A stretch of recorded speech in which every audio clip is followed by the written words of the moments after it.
The frost cracked under his boots like 1,000 tiny bones. Each step was a violation of the morning's silence, a sound too harsh for the fragile peace of the valley. The air was a blade, sharp and cold, scented with pine and the distant, sweet-rot smell of last autumn's leaves, and underneath it all the smell of hay. Always the hay. It was the scent of his new life, this life he hadn't chosen, a life that felt like wearing another man's clothes, ill-fitting and strange. What do you do when the only thing left of someone you loved is a horse they left behind? The stable was a cathedral of quiet shadows and dust motes dancing in the weak slants of light cutting through the cracks in the wood. It was his brother's place. Had been his brother's place. Now it was his.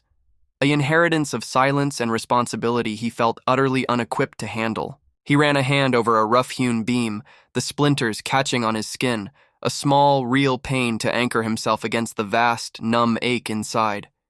And then, from the last stall, a sound. Not a whinny, not a snort. A breath.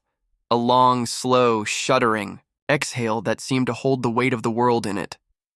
He moved toward it, his own breath held. She was a ghost of a horse. A tall bay mare whose ribs sketched a painful topography under her dull coat. Her head was low, her eyes half-lidded, not with sleep, but with a profound, weary resignation. She didn't look at him. She looked through the bars of her stall, through the stable wall, through the mountains themselves, staring at some fixed point in a past he could not see. A thick, jagged scar ran down her left foreleg, a white river on a map of sorrow. This was Echo, the rescue, the one his brother had driven 6 hours through a blizzard to save, the one he'd whispered about, on the phone with a kind of frantic hope. You should see her, Ben. She's been to hell and back. But there's a light in her. I just know it. Ben saw no light. He saw a void, a mirror of his own. He unlatched the stall door, the iron click far too loud. Her ear twitched, a minute automatic flicker of awareness, but she didn't turn. He stood there, a stranger in this space that smelled of his brother's sweat and dreams, facing a creature that was the living, breathing evidence of a goodness he'd never possessed. His heart was a guarded, clenched fist. This was just a chore, a duty, something to be endured until he could figure out how to sell it all and forget.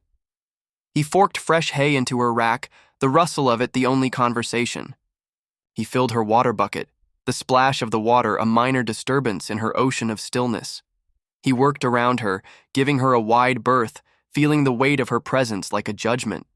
She was so still, so impossibly, heartbreakingly still. It wasn't peace.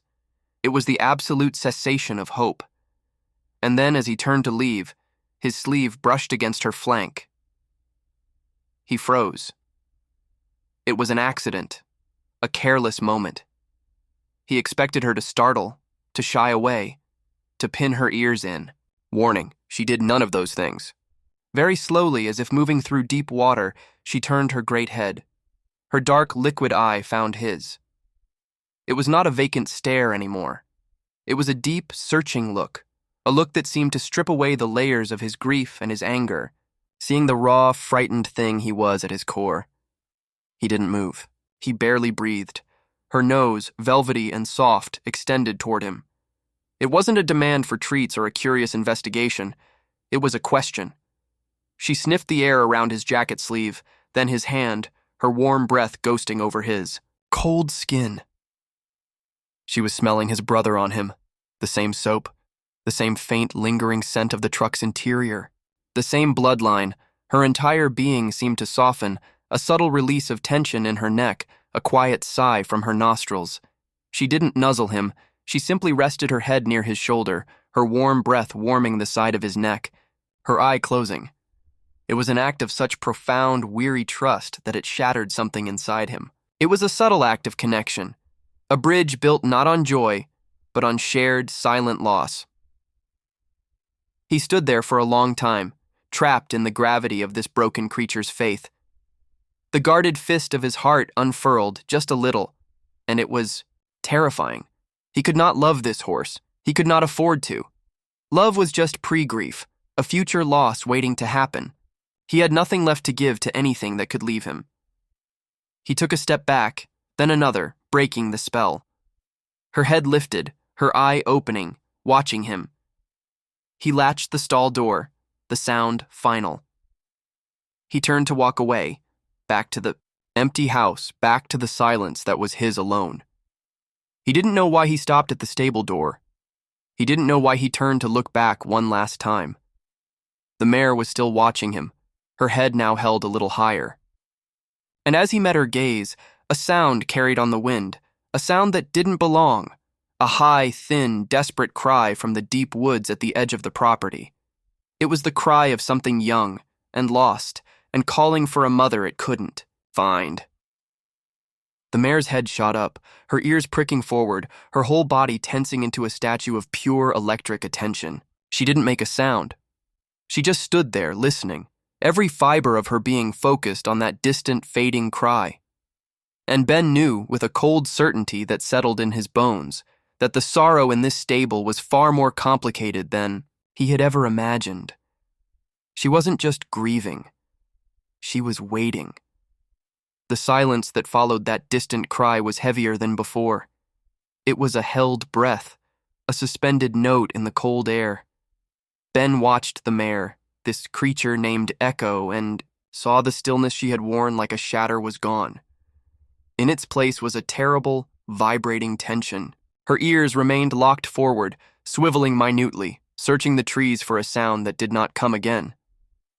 Her breath plumed in rapid, shallow bursts. This was not the grief of something finished. This was the active, agonizing pain of something interrupted. Days bled into one another, each a copy of the last, yet everything had changed. The frost gave way to a persistent, chilling rain that turned the paddock to mud and dripped a mournful rhythm on the stable roof. Ben went through the motions, mucking stalls, forking hay, filling buckets, but his attention was no longer on the chores. It was on her. He found himself studying the curve of her neck, the flicker of her ears, the way her gaze would constantly, inevitably drift back to the tree line. She began to react to things, not to him, not to the feed bucket, but to the world outside. The cry of a hawk would make her head jerk up, a brief, hopeful light in her eyes before it dimmed into disappointment. The wind rushing through the pines would make her still, listening, as if trying to decipher a language just beyond her reach.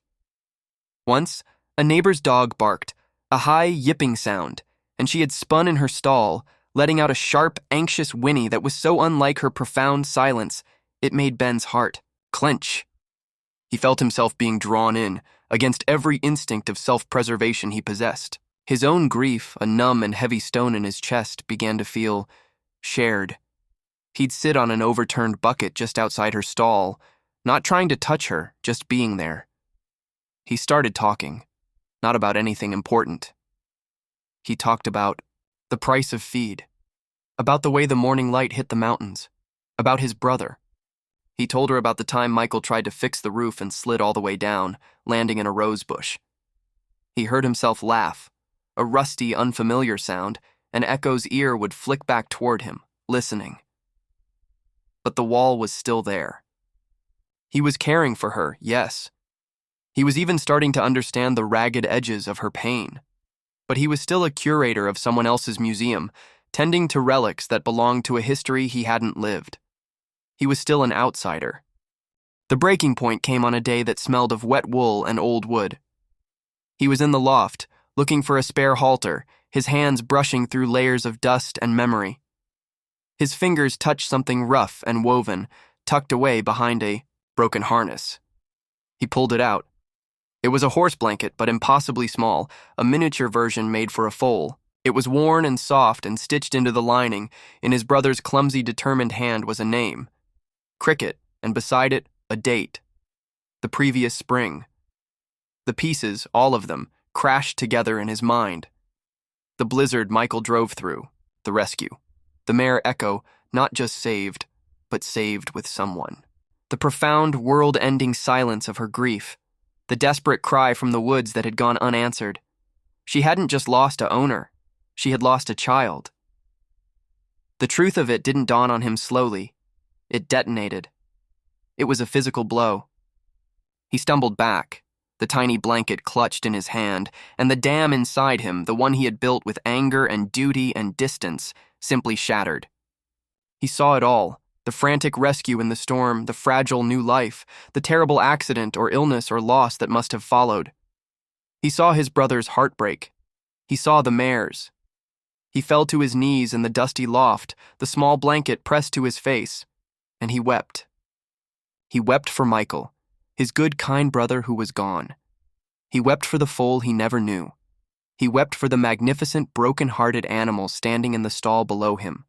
And he wept for himself, for the sheer, stupid loneliness of not understanding, until this very second, that love isn't a finite resource that disappears with the loved one.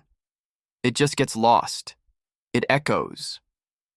He didn't know how long he was there, but when the storm passed, leaving him hollowed out and raw, he climbed down the ladder. He walked to her stall, his face streaked with dust and tears, the tiny blanket still in his hand. He didn't try to hide it. He stood before her, utterly broken, and showed it to her. Echo looked at the blanket. She sniffed the air. Her entire body shuddered. She took a step forward, then another, until her head was right before him. She didn't look at him. She lowered her nose and nudged the little blanket in his hand with an infinite, aching gentleness. Then she lifted her head and rested her broad forehead against his chest. She stood there, solid and warm, her breath steadying, her immense weight leaning into him just slightly. She did not move. She did not leave. She held him up. She stayed until his breathing matched her own, until the last of the tremors subsided, until the empty space inside him was no longer filled with noise, but with a quiet, shared understanding. Weeks later, the first real sun of the coming spring warmed the earth. The mud dried, green shoots appeared at the edges of the paddock. Ben was fixing a fence post, the work familiar and satisfying in his hands now. He whistled, a habit he'd picked up from his brother without realizing it. Echo was in the paddock, no longer a collection of bones and sorrow, but a living, breathing animal. Her coat had gained a soft sheen. Her eyes were clear and present. She lifted her head from grazing and looked at him, not through him. She ambled over, not with desperation, but with a quiet companionship. She nudged his shoulder, then turned and walked slowly toward the far end of the pasture, near the edge of the woods. She stopped and looked back at him, waiting. He followed. She led him to an old oak tree, its branches sprawling and protective. At its base, partly sheltered by its roots, was a patch of earth that looked different. Not sad, but tended, cleared of weeds. There, nestled against the bark, was a smooth, flat stone, and on it, someone, Michael, had painted a single word. Cricket. It wasn't a grave marker, not really. It was a place to remember. A quiet testament to a brief, loved life. Echo lowered her head and sniffed the stone, a soft, lingering gesture. Then she looked at Ben, and in that look, he understood. The final gift. His brother hadn't just left him a horse to care for. He had left him a fellow mourner, a guide. He had left him the one other being on earth who understood the precise shape of this particular loss. And in doing so, he had given them both a reason to not be so alone in their grief. The love for his brother hadn't disappeared. It had simply changed hands. It was in the care of a man who finally understood it, and a horse who had always embodied it. It was an Echo that had finally found a wall to answer it. He placed his hand on her neck, feeling the solid, warm life of her, and together they looked toward the woods, not with anguish, but with a peaceful, enduring memory. The past was not something to be outrun, but a landscape they now knew how to walk together. Sometimes the ones who carry you are the ones no one else saw coming. If this story found an echo in your own heart, then you know this kind of connection is rare. If you want to be here for the next story that just might change yours, then subscribe to this channel, leave a comment below telling us what you felt, and press the bell icon so you won't miss a single moment of these daily journeys into the Raw, beautiful truth of being human. Thank you for watching.